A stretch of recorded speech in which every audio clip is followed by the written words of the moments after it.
G'day, I'm Kate Grarock. How are you? Today I'm chatting about trekking poles or hiking poles.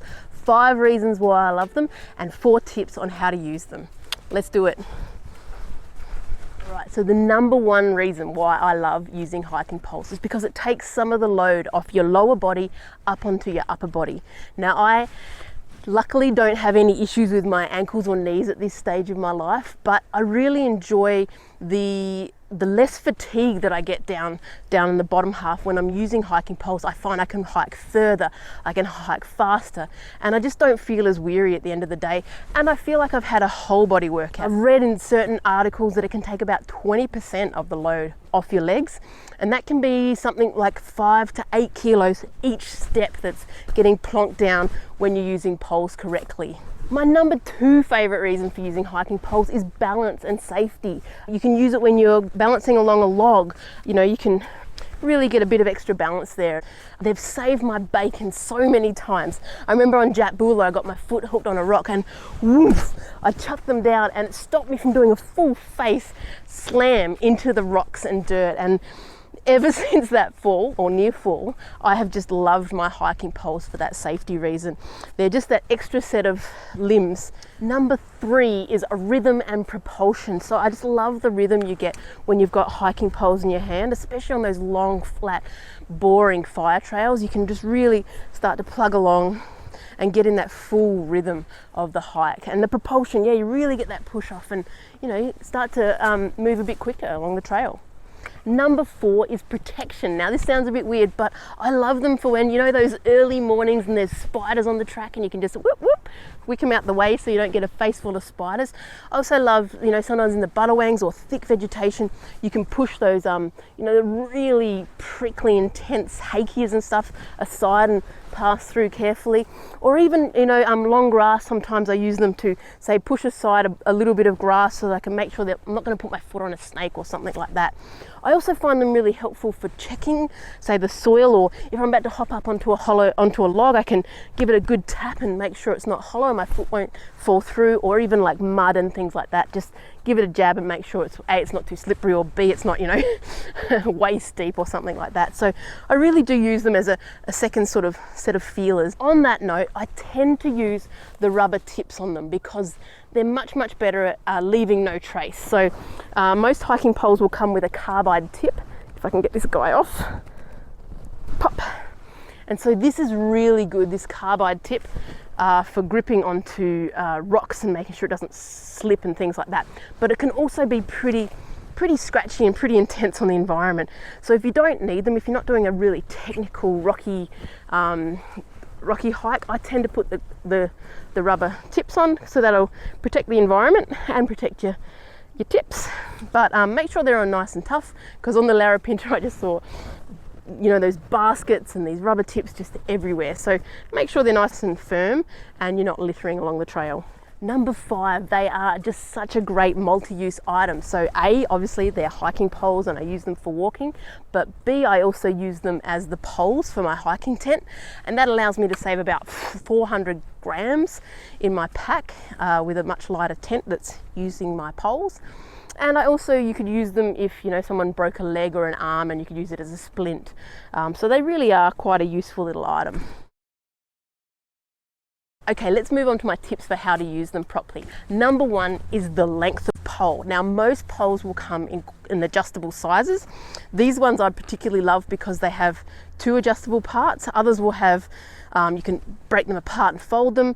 But basically when I'm choosing a pole, I like one that can get nice and short so I can put it in my pack so I can fly places. So this guy can come down really small so I can sort of fit it in my pack.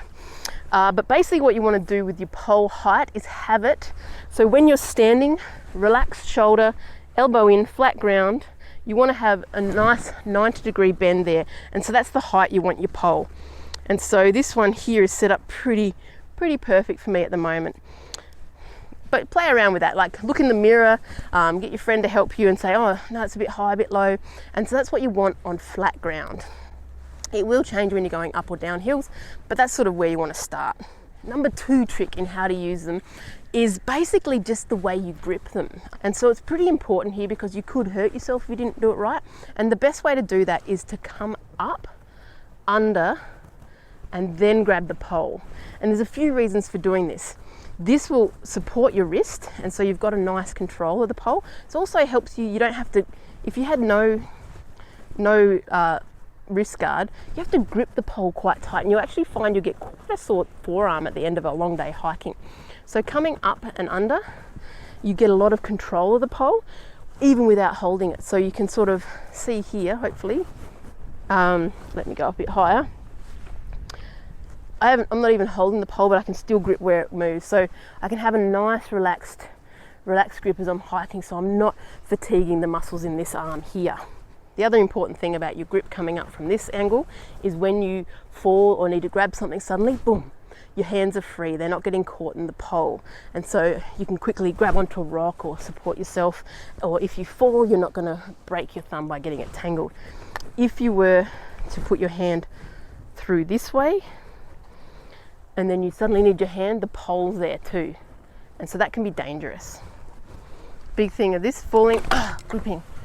And I can climb up this piece of rock, even just let them dangle for now.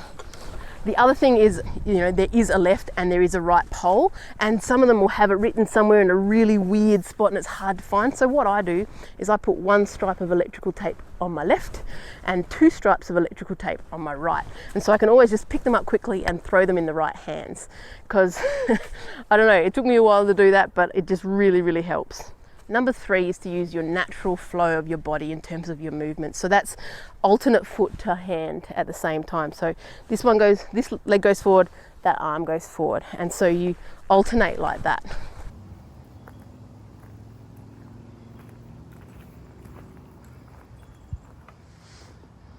You don't go same arm, same pole, because that's just sort of an unnatural movement. If it's really steep, like on the Larapinta or something like that, you can do the side step where a pole, foot. The other thing is the angle and placing the pole about the same distance as your foot. And so if I'm putting my foot here, I don't want the stick out here. I want it nice and close to the body, about the same place where my foot will land. And so that'll give you this nice angle. You see how my pole's not straight? It's on an angle here, so I'm pushing through. And so that's giving me this nice boom, momentum. You don't want to place it way out here and be like pulling yourself along. You don't want to be lifting your poles up above your heart. Once you're lifting things above your heart, you're working harder. So you want to sort of keep almost a lazy motion, and it's just this, like this, and you're not going up too high. Try not to bring it up too high. Just walking through, keeping that angle. The 4th and final thing I'll say about using poles is adjust to the conditions. So if you're going uphill, you might want to shorten your pole a bit so that you can still keep that 90-degree angle in your elbow. And likewise, if you're going downhills, you might want to lengthen it. Now, you don't want to be doing this every 2 minutes, stopping, adjusting. So I'd recommend only doing it as you know you're going up for the next 2 hours, adjust it then. So this is only a small incline that I'm on here, but already see what that's done to my pole length. So knock another 5 centimeters off the pole so that you can try and maintain. It doesn't have to be perfect, and you don't want to be changing it every 2 seconds, but so you can try and maintain that 90-degree.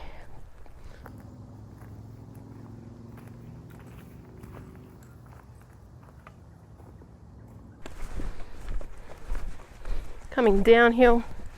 So this is really steep, so what I'm going to try and do here is actually slow my descent. I'm going to be placing it in front of me as I go. This is just trying to slow my descent.